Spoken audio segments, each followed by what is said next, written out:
हरि ओम. श्री जगदंबिकायै नमः. ओम ऐं ह्रीं क्लीं चामुंडायै विच्चे. श्रीमद देवी भागवताचा आज आपण 9वा स्कंद प्रारंभ करणार आहोत. आज आहे इंदिरा एकादशी. याला पितृ एकादशी असंही म्हटलं जातं. भाद्रपदातल्या पितृपक्षामध्ये आल्यामुळे याला पितृ एकादशी असंही त्याचं एक नाव आहे. तर आज आपण या सर्व देवी भागवतातला जो महत्वाचा भाग आहे त्याच्याविषयी आपण आज विचार करूया. आपल्याला माहिती आहे की व्यास महर्षी आणि जन्मेजय यांचं चर्चासत्र चाललेलं आहे. तर मग नंतर व्यास काही वेळेला त्याला सांगतात की अनेक गोष्टी मी नारदांना विचारल्या आणि नारदांनी त्या नारायण ऋषींकडून ज्या शिकल्या, ऐकल्या किंवा सांगितल्या गेल्या त्या वत्सा मी तुला आता सर्व सांगणार आहेत. तेव्हा एकदा काय झालं, नारायण ऋषींना म्हणाले की असं मी ऐकलंय की मूळ प्रकृती 5 प्रकारात वाटली गेली. सृष्टी निर्माण करण्यासाठी, सृष्टी निर्मितीसाठी मूळ प्रकृती 5 प्रकारात वाटली गेली. तर त्याचं तुम्ही मला वर्णन करून सांगाल का? तेव्हा नारायण ऋषी म्हणाले की यांचं नाव घेण्याचं वर्णन करणं हे माझ्या वाक्याच्या पलीकडे आहे. तरी सुद्धा मी तुला, नारायण ऋषी म्हणाले की धर्मराजाने मला जे काही ज्ञान दिलं, चरित्र सांगितलं, ते मी तुला सांगण्याचा प्रयत्न करतो. असं म्हणून नारायण ऋषींनी बोलायला सुरुवात केली. आता प्रकृती असा त्याने शब्द वापरले. प्रकृती म्हणजे मूळ प्रकृती. तर त्याची पुढं आपण जरा बघूया. प्र जे अक्षर आहे पहिलं, त्या प्र अक्षराचं म्हणजे प्राधान्य, श्रेष्ठत्व, महानता व्यक्त करतो आणि कृतीतून सृष्टीचा बोध होतो. जी देवी सृष्टी प्रक्रियामध्ये प्राधान्याने उभी असते तिला प्रकृती असं म्हणतात. प्र शब्द हा प्रकृष्ट सत्व गुण आहे, कृ आहे तो रजगुण आहे आणि ती आहे तो तमोगुण आहे. म्हणून प्रकृती सत्व, रज आणि तम अशी मिळून ती त्रिगुणात्मिका देवी आहे. ती प्रधान म्हणजे श्रेष्ठ आहे आणि ती सृष्टी काळामध्ये उत्पन्न होते आणि तिचंच नाव प्रकृती किंवा प्रधान असं दिलंय. आता प्रधानाचा अर्थ एक प्र म्हणजे आणि दुसरा सृष्टीवाचक कृती असा आहे आणि या दोघांचं म्हणजे प्रकृती या म्हणून ह्या दोघांच्या शब्दातून ही प्रकृती हा शब्द तयार झाला आणि तीच ती देवी आपली. आता मग असं जेव्हा आपण वर्णन ऐकलं तर त्याच्यानंतर काय झालं, सृष्टी निर्मितीची जेव्हा वेळ झाली तेव्हा योगमयाचा आश्रय घेऊन प्रत्यक्ष परमात्मा 2 रूपामध्ये प्रकट झाला. त्यातला जो उजवा भाग, दक्षिण भाग होता त्याच्यातून पुरुष निर्माण झाला आणि जो वामांग भाग होता त्याच्यातून ही प्रकृती निर्माण झाली. म्हणजे आपण प्रत्येकात सुरुवातीला मी सांगितलं होतं की प्रकृती आणि पुरुष हे एकच आहेत, एक वामांग आणि एक दक्षिणांग असं जे आहे ते आता इथे आपण ते सगळं वर्णन ऐकणार आहोत. आणि मग ते कशी आहे तर ती ब्रह्मस्वरूप आहे, नित्य आहे, सनातनी आहे. आणि जशी त्यांनी लगेच त्याचं उदाहरण दिलंय की अग्नीमध्ये जशी म्हणजे अग्नीमध्ये जशी जळण्याची शक्ती असते, ज्वलनाची शक्ती असते, तशी परमात्म्यामध्ये प्रकृती शक्ती कायम एकत्रच असते, कधीही ती भिन्न होत नाही. ते दोघं एकच आहे. फक्त त्यामुळे काय होतं की योगीजन जे आहे ते मात्र स्त्री पुरुष असा भेद करत नाही. ते फक्त अखंड परमात्मा म्हणजे शक्ती आणि म्हणजे शिव म्हणजे परमात्मा आणि आदिशक्ती मिळून ते एकत्र धरतात आणि म्हणून ते नेहमी त्यांचं ध्यान करतात. आता बघा पुढे काय होतं तर जो परमात्मा आहे त्या श्रीकृष्णाच्या इच्छाने मूळ प्रकृती भगवती सृष्टी करण्याच्या कामनेने प्रकट झाली आणि मग त्याच्याच आज्ञेने तिने काय केलं, एकदा ती प्रकट झाली वामंगातून आणि त्याच्याच इच्छेने, त्याच्याच आज्ञेने ती अनेक कार्य करण्यासाठी अनेक रूपात, अनेक गुणात, अनेक विग्रहात ती निर्माण झाली. त्यातल्या पहिल्या मुख्य ज्या 5 रूप आहेत त्याची आपण आता चर्चा करणार आहोत. सगळ्यात पहिली जी होती ती गणेश माता दुर्गा होती. ती शिवप्रिया आणि शिवरूपा या नावाने प्रसिद्ध झाली. दुसरी होती ती विष्णुमाया नारायणी होती. ती पूर्ण ब्रह्म स्वरूप आहे. ब्रह्मादी देवता, मुनी आणि मनुगण हे सगळेजण तिची पूजा करतात. ती सर्वांची अधिष्ठात्री देवी आहे, सनातनी आणि शिवस्वरूप आहे. त्याचबरोबर काय झालं नंतर की श्रीकृष्णाच्या तेजातून ही सगळी अधिष्ठातृ देवता निर्माण झालेली आहेत आणि मग त्यांनी तो तिथे लगेच श्लोक म्हटलाय, शरणागत दीनार्थ परित्राण परायणा त्याच्या स्वरूपा परमा तदिष्टातृदेवता सर्वशक्ती स्वरूपाच शक्तिरीर्षस्य संततम सिद्धेश्वरी सिद्धिरूपा सिद्धिता सिद्धिरीश्वरी बुद्धिर्निद्रा पिपासा छाया तंद्रा दया स्मृती जाती शांतिश्च भ्रांतिश्च शांती कांतिश्च चेतना तुष्टी पुष्टिस्तता लक्ष्मीर्धुती माया तथैव च सर्वशक्ती स्वरूपा सा कृष्णस्य परमात्मनः. या सर्वजणी श्रीकृष्ण परमात्म्याच्या जो अर्धा भाग होता त्या अर्धा भागातून जी देवी प्रकट झाली तिच्यापासून या सगळ्या निर्माण झाल्या. आता त्या कशा आहेत आता त्यांची नावं घेऊया आपण. शुद्ध सत्व स्वरूपाया पद्मासा परमात्मना सर्वसंपन्न स्वरूपासा तदधिष्ठातृ देवता कांता ती दांता शांता च सुशीला सर्व मंगला लोभ मोहंकार रोष दभाहंकार वर्जिता. जी आता ह्या महालक्ष्मीचं त्यांनी वर्णन केलंय. ती महालक्ष्मी कशी आहे तर ती शुद्ध स्वरूप आहे, ती शक्ती आहे, परमात्म्याची ती शक्ती आहे, सर्व संपत स्वरूपिणी आहे आणि संपत्तीची अधिष्ठातृ देवता आहे. ती कशी आहे तर राग लोभ मोह मत तिला काय नाही, ती अगदी अहंकार विरहित आहे. सर्व सस्यात्मिका देवी जीवनोपाय रूपिणी महालक्ष्मीश्च वैकुंठे पती सेवारता सती. ती कशी आहे तिचं त्यांनी वर्णन केलंय. ती लक्ष्मी कशी आहे ती सर्वांवर अनुग्रह करणारी आहे, भगवंताची प्राणप्रिया प्राणतुल्या प्रेमपात्रा प्रियवादिनी आहे आणि ती वैकुंठामध्ये महालक्ष्मी विष्णू बरोबर राहते.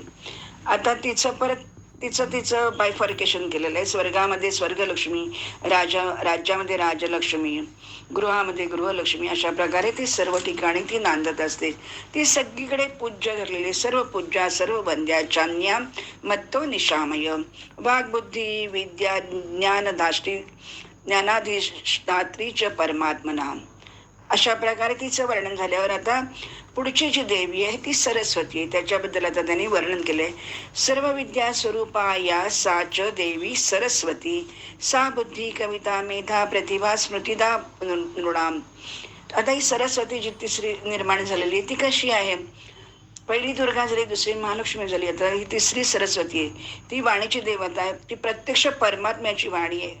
ती बुद्धी विद्या ज्ञानाची अधिष्ठात्री देवता आहे. तिचं नाव सरस्वती आहे आणि ती सर्व प्राण्यांमध्ये संजीवनी शक्ती आहे आणि ती पुस्तक विणा पुस्तक धारणी असं तिचं ते रूप निर्माण झालंय. ती श्वेत वस्त्र आहे, अतिशय सुरेख आहे, कोमल आहे आणि सिद्धी विद्या स्वरूप आहे. ती सर्व सिद्धी विद्या प्रदान करते आणि सावित्री चारी वर्ण वेदांग छंद संध्या वंदनांचे मंत्र या सर्व तंत्र मंत्र ही सर्वांची अधिष्ठात्री देवी म्हणजे सरस्वती आहे. त्याच्यानंतर आता या सगळ्या देवता झाल्यानंतर त्यांची जी पुढची देवी आहे ती आहे सावित्री किंवा गायत्री. माता चतुर्णाम वर्णानाम वेदांगनाम च छंदसाम संध्या वंदन मंत्राणाम तंत्राणाम च विचक्षणा. असं हे सरस्वतीचं त्यांनी वर्णन केल्यानंतर आता ते गायत्रीकडे चौथी जी त्यांची शक्ती आहे त्याच्याबद्दल बोलतायत. पवित्र रूपा सावित्री गायत्री ब्रह्मणप्रिया तीर्थानि यस्या संस्पर्श वांछन्ति यात्मशुद्धये शुद्ध स्फटिक संकाशा शुद्ध सत्व स्वरूपिणी परमानंद रूपाच परमाच सनातनी परब्रह्म स्वरूपाच निर्वाण पददायिनी ब्रह्म तेजोमयी शक्तिस्तदाधिष्ठातृ देवता. आता ही कशी आहे गायत्री तर गायत्री ही अत्यंत पवित्र आहे, शुद्ध स्फटिकासारखी आहे आणि शुद्ध सत्व गुणमयी आहे, सनातनी आहे, पराशक्ती आहे आणि परमानंद रूप आहे, मुक्तिदायिनी आहे. आणि अशा प्रकारचे या चौथ्या शक्तीचं गायत्रीचं त्यांनी म्हणजे सावित्रीचं त्यांनी वर्णन केलेलं आहे. अशा प्रकारे ह्या सगळ्या देवता झाल्यानंतर आता पाचवी जी देवी आहे तर तिचं वर्णन करताना त्यांनी कसं सांगितलंय. पंचप्राणांची जी अधिष्ठात्री पंचप्राण स्वरूपा परमात्म्यांच्या परमात्म्याला प्राणाहून प्रिय सर्व गुण संपन्न सौभाग्यमानी गौरवमयी श्रीकृष्णाची वामांगार्थ स्वरूपा आणि गुणतेजानी परमात्म्याच्या समान सर्व काही त्याच्यासारखी जणू काही तोच ती आहे. अशा प्रकारची जी पाचवी देवता म्हणजे ती राधा आहे. ही परमात्म्याची रासक्रीडा नंदिनी अधिष्ठातृ देवी रासमंडळामध्ये हिचा पहिल्यांदा आविर्भाव झाला. ती रासमंडळ सुशोभित करते, रासेश्वरी आहे, सुरसिका आहे, रासरूपी आहे आणि ती गोलकामध्ये ती राहते. त्याच्याबरोबर ती गोपवेशधारणी आहे, परमाल्हाद आहे, संतोष आहे, हर्षरूप आहे आणि कायम षोडशी म्हणजे अतिशय तरुण यौवना अशा अवस्थेमध्ये ती आपल्याला म्हणजे बघायला मिळतच नाही असं तिचं वर्णन केलंय. आणि सगळ्यात पहिल्यांदा भगवान श्रीकृष्णाने तिची म्हणजे अद्वितीय दास्य भक्ती श्रीकृष्णाने त्या देवीची केलेली. कारण काय केलं तर वाराह कल्पामध्ये ब्रजमंडलामध्ये वृषभानू नावाची जी राणी होती तिच्या उदरी ही पुत्री रूपामध्ये जन्म झाला, हिचा कन्या रूपात जन्म झाला आणि तिचं चरणकमल बघण्यासाठी तिचं चरणकमलाने पृथ्वी सुद्धा पवित्र झाली. ब्रह्मादी देवद्वारा ती अदृष्ट तर असतेच, पण जेव्हा स्त्रीरत्नामधलं सार स्वरूप भगवान श्रीकृष्णाच्या वक्षस्थलावरती ती कायम विराजमान असते.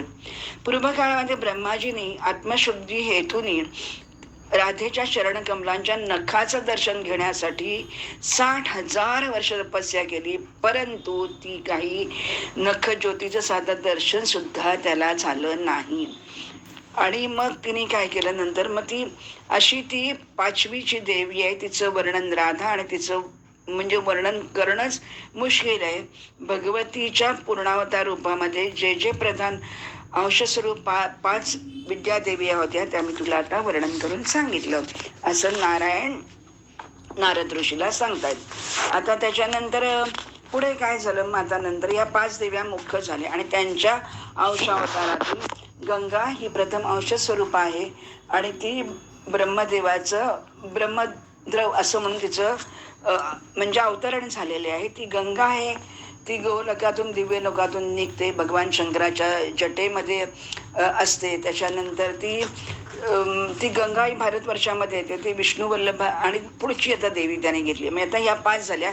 त्याच्यानंतर ह्या पुढच्या ज्या आहेत त्या म्हणजे तिच्या कलांशातून अंशरूपातून निर्माण झालेल्या.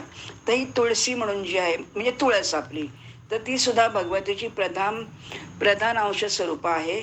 भगवंताच्या चरणावरती कायम विराजमान असते, ती आभूषण रूप आहे.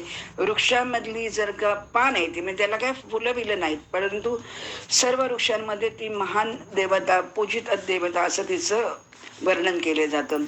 प्रधान अंश स्वरूपाच तुलसी विष्णू कामिनी, विष्णुभूषण रूपाच विष्णुपाद स्थिता सती. ती तिथे भगवंताच्या चरणावर कायम असते तिथे आणि ती वृक्ष रूपामध्ये प्रादुर्भूत झाली. आता ही पुढची देवी बघूया. कश्यपांची मुलगी एक मनसा देवी म्हणून होती, ती शक्तीचं प्रधान अंशातून प्रकट झालेली आहे. ती शंकराची प्रिय शिष्य आहे आणि ती ज्ञानविशारद आहे. ती नागराज अनंताची ती बहीण आहे. आणि पुढे काय आहे तिचं तर ती नागराजांची वंदित सिद्धा योगिनी आणि नागांवरती शयन म्हणजे नागांवरती शास्ता आहे, म्हणजे नागांची शास्ता आहे ती. आणि वे भगवान विष्णू की परम भक्त आहे ती. विष्णू पूजा में ती कायम राहते. विष्णू रूपा आहे ती. दिव्य 3 लाख वर्ष तिने श्रीहरीची पूजा केली आणि त्याच्यातून ती अधिष्ठात्री देवी मनसा ब्रह्मतेजानी, त्यामुळे दैदिप्यमान आहे. ध्यान करताना ती जी ब्रह्मस्वरूप आहे ती श्रीकृष्णाच्या अंशातून महामुनी जरत्कारूची पत्नी झाली. तपस्व्यांची श्रेष्ठ आस्तिक मुनी म्हणजे जो आपल्याला माहिती आहे जन्मेजयाचं जे सर्पसत्र चाललं होतं तो हे आस्तिक मुनी येतात आणि ते सर्पसत्र थांबवतात. तर त्याची ती आस्तिक मुनींची ती माता आहे, त्या आस्तिकांची ती माता अशी ती मनसा देवी आहे. ती मातृमध्ये तिचं पूज्यतम देवसेना ती आहे. आणि अशा प्रकारे 3 लोकांची जननी ती पतिव्रता आहे. ती मूल प्रकृतीची आता पुढची देवी आपण घेऊया. ही इथपर्यंत मनसा देवी झाली. आता पुढची देवी मी सांगते. ती अशी आहे. पुत्रपौत्रादी दात्रीच धात्री त्रिजगतां सती, षष्ठाशरूपा प्रकृतेस्तेन षष्ठी प्रकीर्तिता, पूजां च सुतिकागारे पुरा 6 दिने शिशोः. आता ही जी पुढची देवी आहे ती षष्ठी. आपण ज्याला आपण 5वी 6वीची पूजा करतो, आपल्याकडे बाळ जन्माला आल्यानंतर कधी काही लोक हॉस्पिटलमध्ये जाऊन पूजा अर्चन करतात, काही लोक घरामध्ये तिची पूजा करतात. तर ती कशी आहे, तर जेव्हा बाळ जन्माला येतात तेव्हा त्या जन्मस्थानावरती ती परमयोगिनी वृद्ध रूपामध्ये तिथे विराजमान असते आणि तिची तिथे पूजा केली जाते. आणि ती मुलांना म्हणजे अभयरूप देण्यापेक्षा म्हणजे आपण ज्याला म्हणतो ना जीवन देते त्यांना. आणि म्हणून ती षष्ठी माता सर्वांकडून वंदित झालेली आहे. जल स्थल आकाश आणि गृहामध्येही बालकांचं सगळ्यांपासून ती रक्षण करते. आणि म्हणून षष्ठी देवीची पूजा अशासाठी केली जाते. आणि सगळ्यात पहिल्यांदा षष्ठी देवीची पूजा कोणी केली तर मंगलचंडी म्हणून एक राजा होता, त्याचा मुलगा केला होता आणि म्हणून ते पुढे येईल अर्थात. तर मंगलचंडीने पहिल्यांदा हिची पूजा केली आणि ते त्याचं जे बाळ गेलेलं होतं त्यामुळे म्हणजे ही जी आहे षष्ठी देवी तिने ते हातात घेतलं आणि त्याला जिवंत केलं. त्यामुळे मंगलचंडी अतिशय म्हणजे प्रभावित झाला आणि त्याने तिची पूजा केली. ही कशी आहे तर प्रकृती देवीच्या मुखातून ती प्रकट झालेली आहे, त्यामुळे ती मंगल आहे आणि त्याचबरोबर ती मंगल रूप आहे. आणि म्हणून हिचं मंगलचंडी हे मी केलेलं पहिलं पूजन आहे. आणि ती ज्यावेळेला महेश्वरी जेव्हा अरुष्ट होते, देवी जेव्हा अरुष्ट होते, तेव्हा ही इतकी ताकदवान आहे की सर्व सृष्टीचा संहार ती करण्यात सक्षम आहे. पराशक्तीच्या प्रधान अंशरूपातून कामलोचना भगवती कालीचं प्राकट्य झालं. ते तिने आपल्याला माहिती आहे शुंभ निशुंभाला मारलं होतं.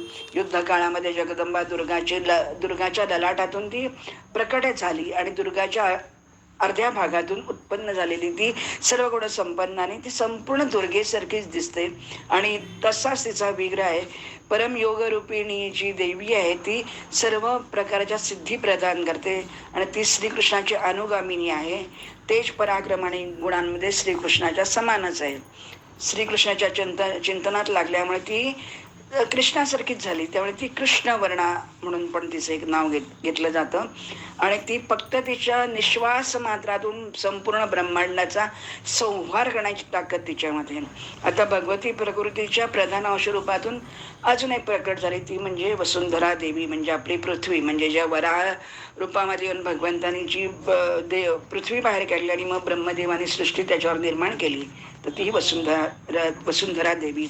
आधार रूपा सर्वेषां सर्वसस्या प्रकीर्तिता रत्नाकरा रत्नगर्भा सर्वरत्न कराश्रया प्रजाभिश्च प्रजेशैश्च पूजिता वंदिता सदा सर्वोपजीव्य रूपाच सर्व संपद विधायिनी या विना जगत सर्व निराधारम चराचरम. अशा प्रकारे पृथ्वीचं त्यांनी कौतुक आणि वर्णन केले. ती सप्तसमुद्र सप्तसागर त्याच्यानंतर सर्वांची आधार रूप आहे. आणि ती आहे म्हणून विश्व अगदी शांतपणाने श्वास सगळं काही घेऊ शकतो. आणि ती प्रकृती वसुंधरा ही सर्वात श्रेष्ठ आहे. आता आपण पुढे त्यांनी वर्णन केलंय त्याच्याकडे जाऊ. ते औषधातून निर्माण झालेल्या सर्व देवता आपण बघितल्या. आता त्या ज्या मूळ प्रकृतीच्या ज्या कला आहेत, आता या औषधातून प्रकट झाल्यानंतर या कला ज्या आहेत तर त्या प्रत्येक देवतेला त्या मूळ प्रकृती आपली एक म्हणजे आपलं प्रकृतीचा जो अंश कलांश आहे त्याच्यातून तिने प्रत्येक देवाला एक शक्ती दिली, म्हणजे त्यांची पत्नी होऊन राहिली. तर आपण त्यांची जरी नुसती नावं घेतली तरी आपल्याला पुण्यच पुण्य लागतं. आता त्यांची नावं घेऊया. सर्व लोकांमध्ये श्रेष्ठ पूज्य स्वहादेवी अग्निदेवाची भार्या आहे, ज्याच्याशिवाय यज्ञ भागामध्ये देवगण हेच घेऊ शकत नाही, म्हणजे हविर्भद्र द्रव्य घेऊ शकत नाही. यज्ञदेवाची पत्नी दीक्षा म्हणजे दक्षिणा आहे. पितृदेवांची पत्नी स्वधा देवी आहे. मी प्रत्येकाचं कार्य सांगत नाही, म्हणजे आपल्याला नाव घेतल्यानंतर पण लक्षात येईल त्यांचं काय कार्य आहे ते. पितृदेवाची पत्नी स्वधा देवी आहे. त्याच्यानंतर वायुदेवाची पत्नी स्वस्ती देवी आहे. भगवान गणपतीची पत्नी पुष्टी देवी आहे. नंतर अनंताची पत्नी तुष्टी. ईशान देवाची पत्नी संपत्ती देवी आहे. धृती देवी भगवान कपिलाची पत्नी आहे. नंतर सती देवी सत्यदेवाची पत्नी आहे. त्याच्यानंतर दयादेवी मोहाची पत्नी आहे.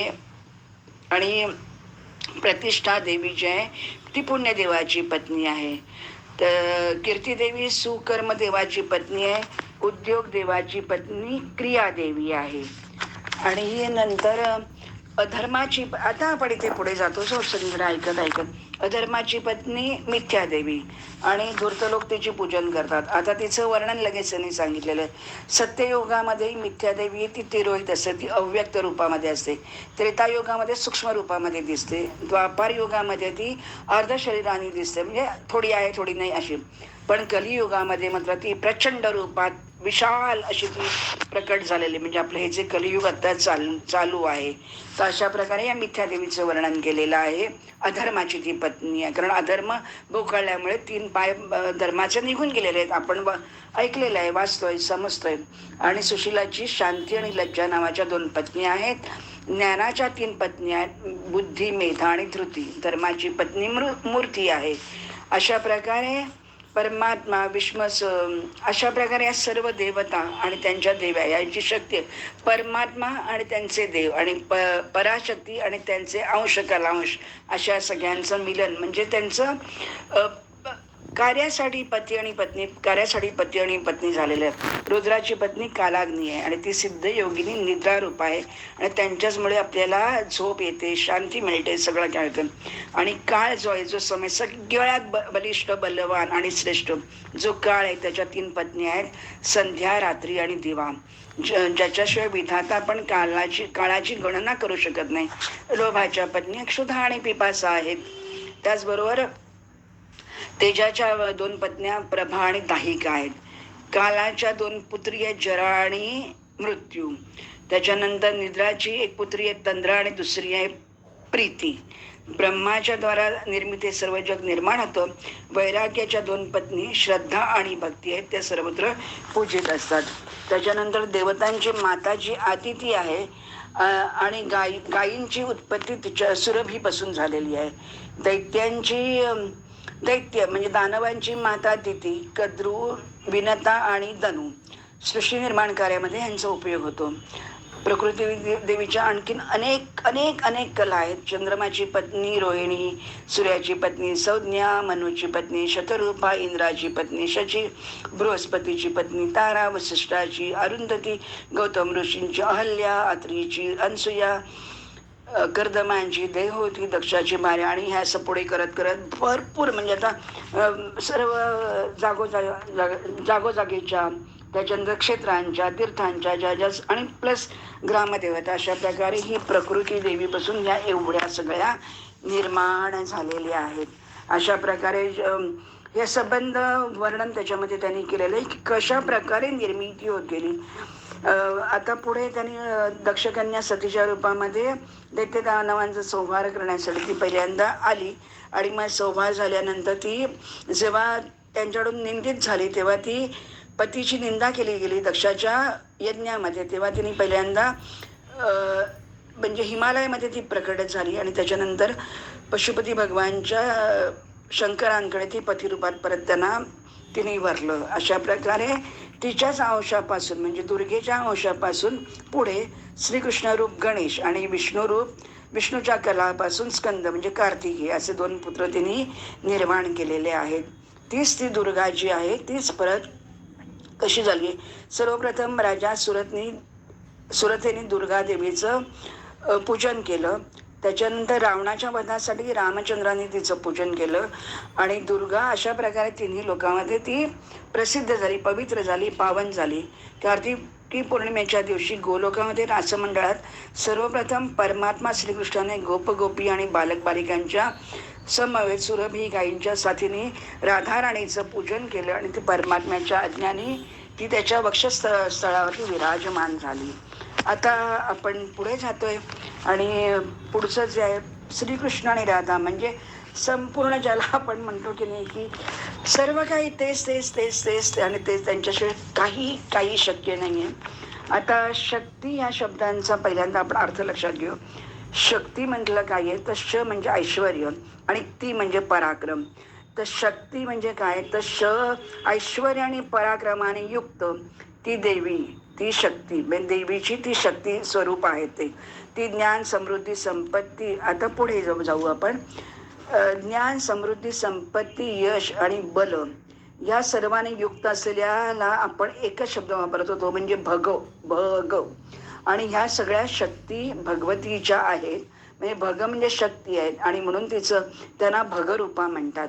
आणि या भगरूपाशी या शक्तींशी संबंध ठेवल्यामुळे परमात्म्याला भगवान हे नाव त्याच्यामुळे मिळालेलं आहे. सर्व या ज्या शक्ती त्या ज्या भगवती आहेत आणि त्या भगवतींचा जो परमात्मा तो भगवान या नावाने तो प्रकट झाला. तो साकार आणि निराकार परमेश्वर आपल्या इच्छाशक्तीने कधी साकार आणि कधी निराकार अशा दोन्ही रूपांमध्ये अवस्थित असतो. त्याच्यात त्याचे स्वरूप निराकार योगीजन सदा ध्यान करतात आणि त्यांना कसा आवडतो तो तो आता ते संपूर्ण कृष्णाचं वर्णन आहे. मयूरपिच्छ म्हणजे मुकुट धारण केलेला आहे, त्याच्यानंतर मुखमंडळ त्याचं काय रूपाबद्दल त्याच्या सांगायचं नाही. पितांबर धारण केलं आहे, हात मुखावरती ओठावरती मुरली म्हणजे बासरी आहे. काय तो त्याचं वर्णन किती करणार ना आपण. तो कृष्णच आहे, तो सर्वच काही म्हणजे आपल्या श्वासात तो आहे. तर कृष्णाबद्दल त्यांनी वर्णन केलंय की अशा या परमात्म्याला योगीजन वैष्णवजन जे आहेत तेच त्याला परमेश्वर मानतात आणि त्याचंच नाव कृष्ण आहे. आणि कृष्णाचा आता लगेच त्यांनी व्युत्पत्ती सांगितली. कृष्ण म्हणजे कृष म्हणजे भक्ती आणि न म्हणजे दास्य. म्हणजे भक्ती आणि दास्य ज्याच्यामुळे प्रकट होतो असा तो कृष्ण. आता कृष्णाचं अजून दुसरं एक रूप सांगितलंय. कृष म्हणजे सर्वार्थ आणि नकार मी त्याचा बीज. म्हणजेच काय तर सृष्टी एकमात्र बीज स्वरूप असा जर का कोण आहे तो कृष्ण. सर्व प्रपंचाचा स्रष्टा आणि सृष्टीचा एकमात्र बीज स्वरूप आहे आणि त्याच्याच इच्छेने ही सृष्टी निर्मिती होते आणि त्याच्याच अंशभूत कलांच्या द्वाराने तो प्रभू इच्छाने आपल्या दोन भागामध्ये आता प्रकट झाला. आता पुढे बघू. त्याच्या वामांग भागातून स्त्री रूप निर्माण झालं आणि दक्षिण रूपातून तो पुरुष रूप निर्माण झाला. अशा प्रकारे आपण मग अशी एकदा त्याचं वर्णन केलं. तो कसा सुंदर आहे, तो कसा दिसतो, कसा वागतो. आता आपण राधाराणीकडे जाऊया. आता इथे काय होतं, श्रीकृष्णाची रासमंडळातली अधिष्ठात्री देवी उल्हासपूर्वक रासलीला आहे. ब्रह्माच्या दिव्य दिवसाची अवधी जो आहे तेवढा काळ त्यांनी मूर्तिमान त्यांनी एक क्रीडा केली राधा आणि कृष्णाने. तर नंतर काय झालं, अतिशय ते दोघं जण थकले आणि थकल्यामुळे काय झालं, एका शुभ मुहूर्तावरती राधाराणीच्या क्षेत्रामध्ये म्हणजे कृष्णाने परमात्म्याने तेज म्हणजे तिच्या उदरामध्ये तेज आधान केलं. म्हणजे तेज त्याला दिलं, तेज तिच्या उदरामध्ये घातलं, अधिष्ठित केलं त्या गर्भामध्ये तिच्या. आणि मग त्याच्यामुळे काय झालं, श्रीहरीच्या तेजातून परिश्रांत ती देवी शरीरातून तिच्या अतिशय घाम निघाला. ती अतिशय थकून गेली. एक तर त्या दोघांनी रासमंडळामध्ये भरपूर क्रीडा केली आहे, त्याच्यामुळे ते शांत दांत क्लांत झाले आणि मग त्याच्यामुळे तिच्या शरीरातून अक्षरशः घाम यायला लागला आणि मग तिला श्वास लागला. तिचा श्वास मोठ्यांदा जोरात हळू व्हायला लागला. आणि आता लक्ष देऊन नीट ऐका, शरीराच्या घामातून जे काही बाहेर तो जो श्वास बाहेर पडत होता तर त्याच्यातून संपूर्ण घाम आहे तो विश्वगोलक झाला आणि जो निश्वास आहे तो वायू झाला. जगतातला सर्व प्राण्यांचा जो जीवनाचा आधार प्राण वायू तो तिच्या निश्वासातून निर्माण झाला. म्हणजे ही जी राधा आणि कृष्ण म्हणजे काय आहेत तर सगळ्यात पहिल्यात लक्षात ठेवायचं की प्राण आणि म्हणजे जे वायू तत्व आहे ते सगळं इथून झालं. तिच्या केवळ घामातून विश्वगोलक तयार झालं आणि तिच्या निश्वासातून वायू निर्माण झाला आणि प्रत्यक्ष मूर्तिमान वायूच्या वामांगातून तिची जी प्राणप्रिय पत्नी होती ती प्रकट झाली आणि तिला 5 मुलगे झाले. ते कोण तर प्राण, अपान, समान, उदान आणि व्यान हे 5 वायू आणि त्याचे 5 अधोगामी प्राणरूप पुत्र उत्पन्न झाले. आता स्वेदाच्या रूपातून ते जे जल निर्माण झालं, स्वेद म्हणजे घाम म्हणजे जल, तर ते जे जल झाला त्याच्यातून वरुण देव निघाला. त्याच्या वामांगातून पत्नी वरुणाने निघाली. श्रीकृष्णाच्या ज्या 2 चिन्मयी शक्ती आहेत तिने गर्भधारण केला. ते जे मगाशी आपण म्हटलं ना की त्याने तिच्या उदरामध्ये आपलं तेज स्थापित केलं आणि त्यामुळे ते अनेक जवळजवळ 100 मन्वंतरापर्यंत ब्रह्मतेजाने ती दैदिप्यमान तो गर्भ तसाच राहिला. आणि मग एक दिवशी श्रीकृष्णाच्या प्राणांची अधिष्ठात्री देवही ती जी कृष्णाला अतिशय प्रिय आहे, ती जी सहचारी आहे, ती वक्षस्थलावर विराजमान आहे. तर तिथे काय झालं, एक दिवशी त्या तिला त्या म्हणजे ते जे गर्भ त्याने ठेवला होता तिथे, त्यामुळे तिला एक बालक तिच्यातून एक निर्माण झाला त्या देवीतून म्हणजे राधेतून. आणि तो बालक निर्माण झाल्यावरती देवी अतिशय घाबरली, दुःखित झाली आणि तिने ते बालक कोपाने रागाने त्या ब्रह्मांड गोलामध्ये फेकून दिलं. आणि बालकाचा त्याग केल्याबरोबर देवेश्वर श्रीकृष्ण अतिशय चिडला, राग आला, संतापला आणि त्यांनी तिला शाप दिला. जी त्याची आदिश्वरी प्राणप्रिया जी वक्षस्थलावर विराजमान आहे, त्याने तिला शाप दिला की तू हे इतकं निंदित कार्य केलेलं आहेस, तू निष्ठुर आहेस आणि म्हणून तू या पुत्राचा जो त्याग केलायस त्यामुळे आजपासून तुला कधीही पुत्र होणार नाही, तू संतानहीन राहशील आणि तुझ्या अंशातून ज्या ज्या देवी पत्नी प्रकट होतील त्या सुद्धा सगळ्या संतानहीन होतील. त्या नित्य यौवना सुंदर राहतील पण त्यांना एकालाही मुरणार नाही. आणि असं म्हणेपर्यंत त्या देवीच्या जिव्हेतून म्हणजे जिभेवरून एक सुंदर गौरवर्ण कन्या प्रकट झाली आणि ती कोण होती? ती सरस्वती होती. आणि मग तिच्याच परत उरलेल्या अर्ध्या भागातून कमला आणि दक्षिण भागातून राधिका परत प्रकट झाली. म्हणजे किती गंमत आहे ना सगळं. म्हणजे जेव्हा तो शाप देतो त्याच वेळेला एका बाजूने ती दुसरी तयारी त्यांनी करून ठेवलेली आहे. आणि मग ह्या ज्या दोघे जण निर्माण झाल्या तर त्यामुळे काय झालं, दक्षिण भागातून कृष्णाने काय केलं, कृष्ण पण 2 भागामध्ये विभाजित झाला आणि मग त्याच्यातून त्यांनी दक्षिण भागातून त्याच्या उजव्या भागातून द्विभुज रूप प्रकट होऊन आणि दुसऱ्या वामांग भागातून त्याने चतुर्भुज रूप प्रकट केले. म्हणजे श्रीकृष्ण 2 भागात झाला, राधा 2 भागात झाली. आणि मग चतुर्भुज जो होतं श्रीकृष्णाने सरस्वती देवीला सांगितलं की हे जे चतुर्भुज रूपाचं विष्णू रूप आहे तर त्याच्याबरोबर तू राहा आणि ही राधा आहे द्विभुज रूपाची, ती माझ्याबरोबर राहील आणि ह्याच्यातच सर्वांचं कल्याण आहे. आणि असं म्हणून ते दोघं जण लक्ष्मी ला नारायणाला समर्पित केली आणि वैकुंठामध्ये दोघं जण राधा आणि राणी निघून गेले, राधा आणि कृष्ण निघून गेले. राधेच्या अंशातून प्रकट 2 झाल्या त्या लक्ष्मी आणि सरस्वती पण निसंतानच आहेत. भगवान नारायणांच्या अंगातून अनेक चतुर्भुज पार्षद निर्माण झाले आणि ते सर्व त्याच्यासारखे सुंदर संपन्न गोपवेशधारी आणि सर्व पार्षदच त्याचं. आणि राधाराणीच्या रोमकुपातून अनेक गोपकन्या प्रकट झाल्या आणि त्या सर्व राधेसारख्या दुसऱ्या राधाच म्हणजे सगळ्या तिच्यासारख्याच त्या निर्माण झाल्या, त्या सर्व तिच्याच आहेत. सर्व शक्तींची बीजरूपा जी मूल प्रकृती आहे ही ईश्वरी परिपूर्णतमा तेजपूर्ण त्रिगुणात्मिका आहे. आणि ती कशी आहे तर ती भगवंताची अधिष्ठातृ देवता आहे. श्रीकृष्णाच्या उपासनेतून विष्णू माया दुर्गा सहसा प्रकट झाली आणि ती सर्व शक्तिमय नारायणी तथा ईशान आहे.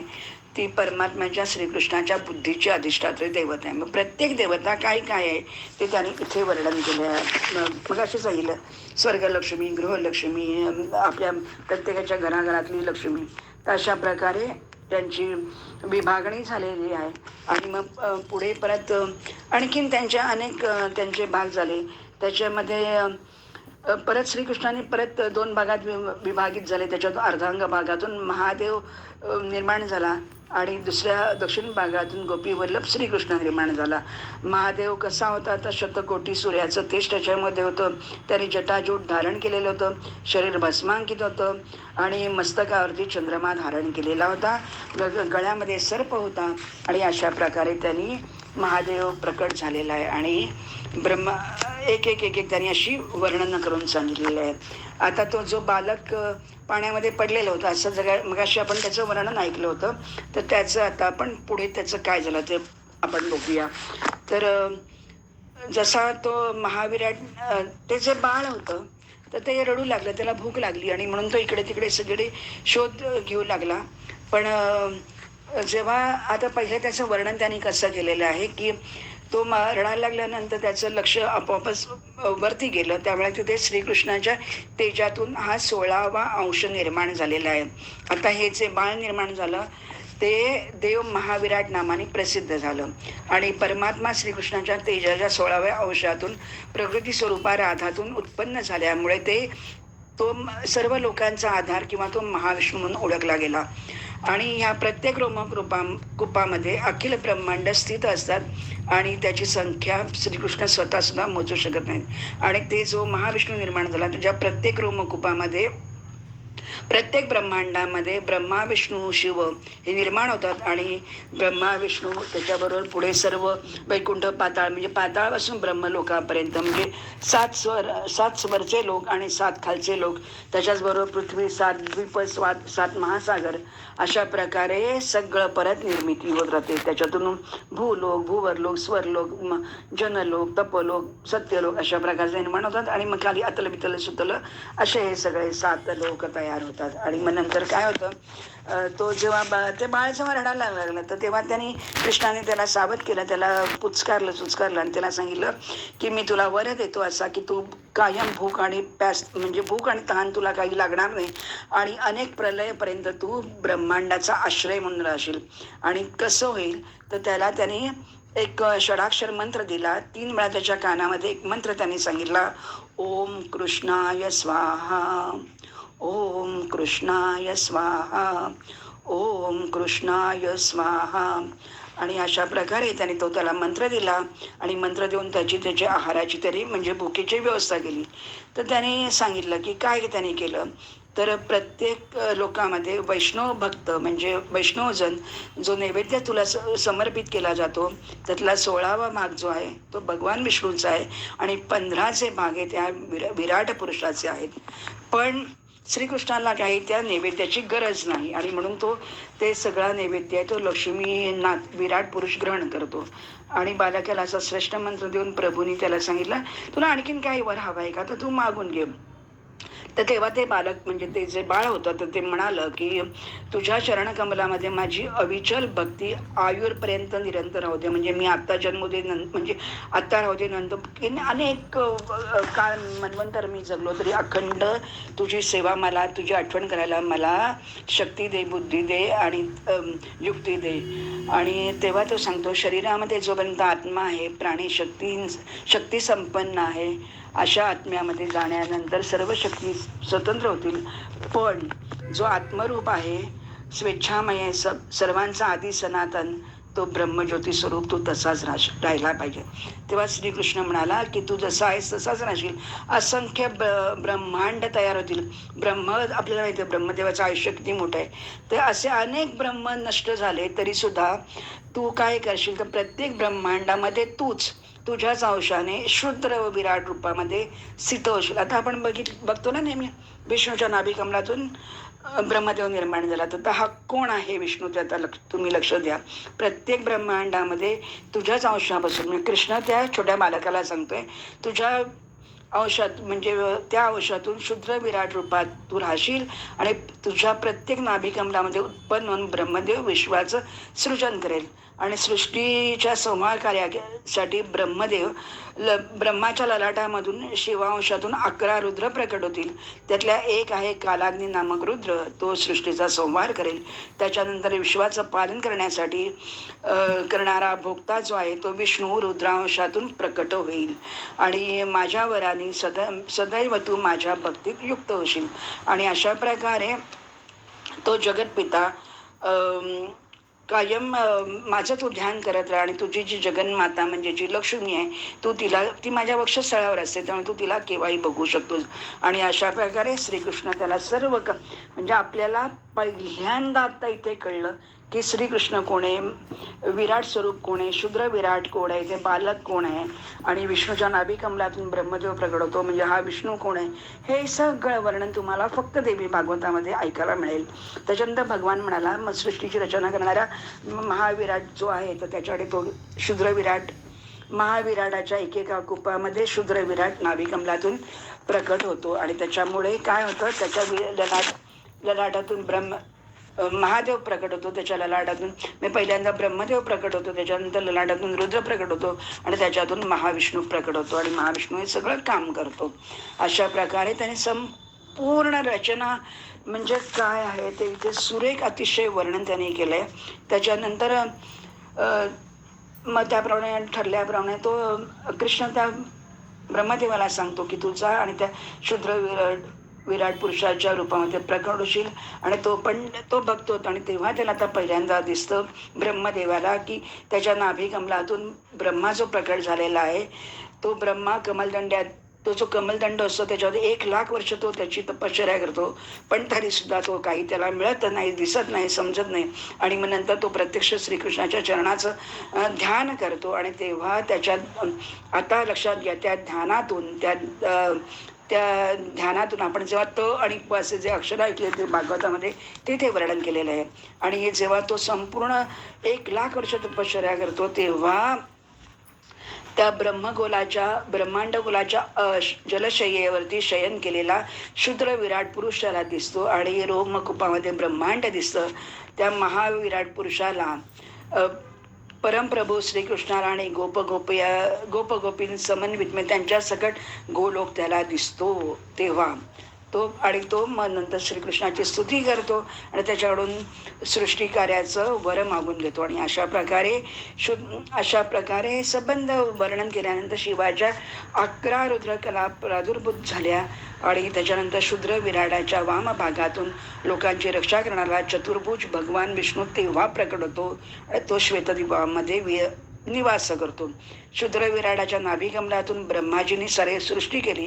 त्यांनी स्वर्ग, मृत्यू, पाताळ सगळ्या म्हणजे तिन्ही लोकांची रचना केली आणि प्रत्येक महाविराटाच्या रोमकुपातून एक एक ब्रह्मांडाची सृष्टी होते. प्रत्येक ब्रह्मांडामध्ये शूद्र विराट, ब्रह्मा, विष्णू आणि महेश, रुद्र असे तयार होतात. अशा प्रकारे आपण हे संपूर्ण आख्यान जे ऐकलं नुसतं तरी ज्ञान तर आहेच, पावित्र्य, आनंद, समाधान आणि मुक्ती मिळते. अशा प्रकारे आज आपण इथेच थांबूया. हरिओम तत्सत, हरिओम तत्सत, तत्सत. श्री कृष्णार्पणमस्तु.